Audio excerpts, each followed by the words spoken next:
নজর রাখবো পরবর্তী সংবাদে। এই মুহূর্তে সবথেকে গুরুতর যে অভিযোগটা উঠে আসছে, রাজ্যের বরিষ্ঠ আইনজীবী তিনি আক্রান্ত হয়েছেন, বহিরাজ্যে গিয়ে আক্রান্তের শিকার হয়েছেন অরিন্দম ভট্টাচার্য। অসমের হাইলাকান্দি থানা সংলগ্ন এলাকাতেই তাকে আক্রান্ত হতে হয়েছে। অবশ্য রাজ্যের আইনজীবী মহল সহ সর্বত্র এখন নিন্দার ঝড়।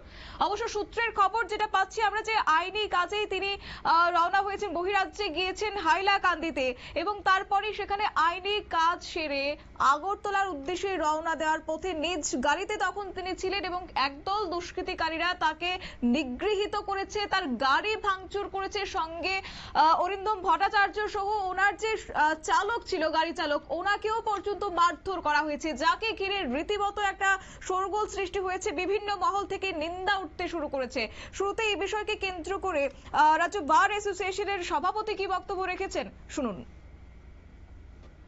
হাইলাকান্দিতে গিয়েছিলেন একটা মামলা করার জন্য। ওখানে মামলা যতটুকু আমি খবর পেয়েছি, মামলা কমপ্লিট হওয়ার পরে উনি কোর্ট থেকে বেরিয়ে যখন ত্রিপুরার উদ্দেশ্যে মুভমেন্ট করছিলেন, ঠিক এমন সময় হাইলাকান্দি থানার খুব সন্নিকটেই হান্ড্রেডস নাম্বার অফ পাবলিক ওনার গাড়িটাকে অ্যাটাক করছে, গাড়িটাকে খুব প্রচণ্ডভাবে ড্যামেজ করছে। উনি এবং ওনার ড্রাইভারকে ফিজিক্যালি অ্যাসাল্ট করা হয়েছে। ওনাদেরকে পরবর্তী সময়ে পুলিশ তাদেরকে রেস্কিউ করে থানাতে নিয়ে রাখে। এই খবর আমাদের আগরতলাতে আসার সাথে সাথে আমি ত্রিপুরা বার অ্যাসোসিয়েশনের প্রেসিডেন্ট এবং আমার সেক্রেটারি কর্তৃকেন্দ্র আমরা সঙ্গে সঙ্গে ছুটে গিয়ে সদর এসডিপিওর অফিসে গেলাম। ওনাকে বললাম আমাদের এসপি সাহেবের সঙ্গে একটা অ্যাপয়েন্টমেন্ট দরকার, আমাদের একজন অ্যাডভোকেট এরকমভাবে হাইলাকান্দি থানাতে কনফাইন্ড অবস্থায় আছে, এটাকে রেস্কিউ করা হবে। সদর এসডিপিও আমাদেরকে সঙ্গে সঙ্গে রেসপন্স করেছেন। উনি এডিশনাল এসপি আরবান সুমনাথকে দিয়ে আমাদের সঙ্গে কথা বলার আমরা ওনাকে রিকোয়েস্ট করি। উনিও সঙ্গে সঙ্গে আমাদের সামনেই বসে হাইলাকান্দি এসপির সঙ্গে কথা বলেছেন। আমাদের ওয়েস্টের এসপি ওনার সঙ্গেও কথা হয়েছে, উনিও চেষ্টা করেছেন। আলটিমেটলি এখন ধরেন ঘন্টাখানেক আগে পর্যন্ত আমাদের কাছে খবর হাইলাকান্দি থানা অরিন্দমবাবুকে ত্রিপুরায় পৌঁছে দেওয়ার দায়িত্ব নিয়েছে। ওনারা চুরাইবাড়ি পর্যন্ত পৌঁছে দেবেন। আমাদের এখান থেকে গিয়ে অরিন্দমবাবুকে আনা হবে। উনি না আসলে আমরা বিস্তারিত এর বেশি কিছু বলতে পারছি না। তবে নিঃসন্দেহে এটা অত্যন্ত নিন্দনীয়, কারণ এইভাবে যদি ভিন রাজ্যের কোনো অ্যাডভোকেট গিয়ে অন্য রাজ্যে আক্রান্ত হয় তাহলে তো এটা বড়ই দুর্ভাগ্য। এই বিষয় নিয়ে আপনারা কোনো মামলা বা কিছু? আমি পশ্চিম থানায় একটা ইনফরমেশন দিয়েছি। পশ্চিম থানা বলতে আমরা আপাতত এটাকে জিডি এন্ট্রি করে রাখছি। অরিন্দমবাবু ফিরে আসার পরে সিদ্ধান্ত নেওয়া হবে কী করা হবে। আপনারা শুনলেন ত্রিপুরা বার অ্যাসোসিয়েশনের সভাপতির বক্তব্য, এবং শেষ খবর পাওয়া পর্যন্ত যে বিষয় জানা গেছে, এই অরিন্দম ভট্টাচার্য উনি আক্রান্ত হওয়ার পর কিন্তু বার অ্যাসোসিয়েশন যে খবর পেয়েছে এবং তারপরে তারা রাজ্য পুলিশের সহায়তায় অরিন্দম ভট্টাচার্যকে রাজ্যে ফিরিয়ে আনার চেষ্টা করছেন। এই বিষয়কে কেন্দ্র করে বিস্তারিত চলে যাবো। আমাদের সঙ্গে যুক্ত হয়ে গেছে সঞ্জীব দত্ত চৌধুরী, আইনজীবী। আপনাকে শুরুতেই নিউজ ভ্যানগার্ডের লাইভে স্বাগত। কি বলবেন এই ঘটনার পর, কি মতামত দেবেন আপনি? এটা তো প্রফেশনাল হ্যাজার্ডনেস না, এটা প্রফেশনের উপর অ্যাটাক। কোন আইনজীবী তার পেশাগত দায়িত্ব পালনে গেছেন, সেখানে তো it is not the professional negligence.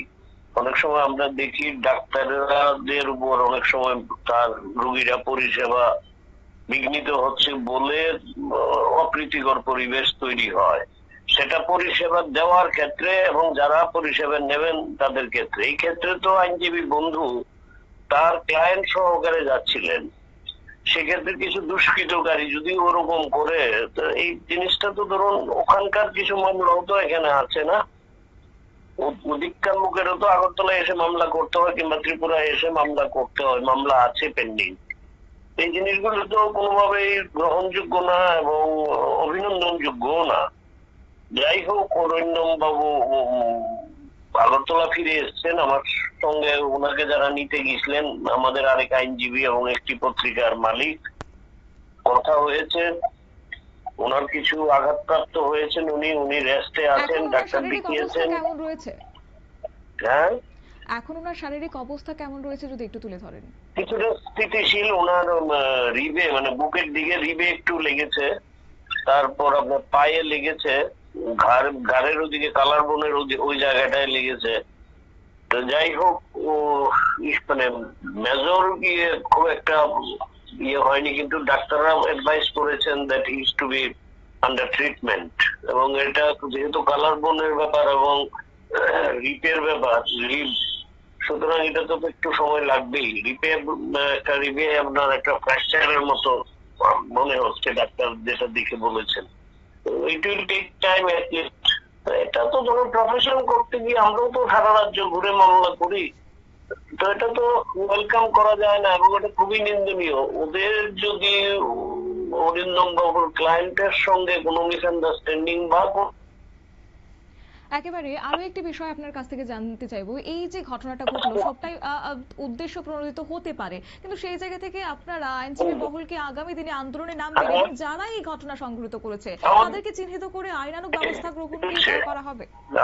আমাদের একটু কমিটির মিটিং চলছে, সেখানে যা সিদ্ধান্ত হবে সেই সিদ্ধান্ত মোতাবেক আমাদেরকে কাজ করতে হবে। একেবারে অসংখ্য ধন্যবাদ আপনাকে সময় দেওয়ার জন্য। আমাদের সঙ্গে ছিল বরিষ্ঠ আইনজীবী সঞ্জীব দত্ত চৌধুরী, তিনি বিষয়টা জানিয়েছেন এবং গতকালকের এই ঘটনায় সর্বত্র কিন্তু এখন নিন্দার ঝড় উঠতে শুরু করেছে। যদিও কোন যারা দুষ্কৃতিকারীরা এই ঘটনাটি সংঘটিত করেছে, কোন কারণে তারা এই ঘটনাটি করলো, এখনো পর্যন্ত এই বিষয়ে আমরা স্পষ্ট কোনো বার্তা পাচ্ছি না। যদিও এখন এই ঘটনাকে কেন্দ্র করে বার অ্যাসোসিয়েশনের পক্ষ থেকেও মামলা দায়ের করা হয়েছে পশ্চিম থানায় এবং শেষ যে খবর আমরা পেলাম যে এখন রাজ্যে ওনাকে আনা হয়েছে, ওনার অবস্থাটা অনেকটাই স্থিতিশীল রয়েছে বলেও যে কথা জানিয়েছেন আইনজীবী সঞ্জীব দত্ত চৌধুরী। নিয়ে নিচ্ছে ছোট্ট একটি বিজ্ঞাপন বিরতি, সঙ্গে থাকুন।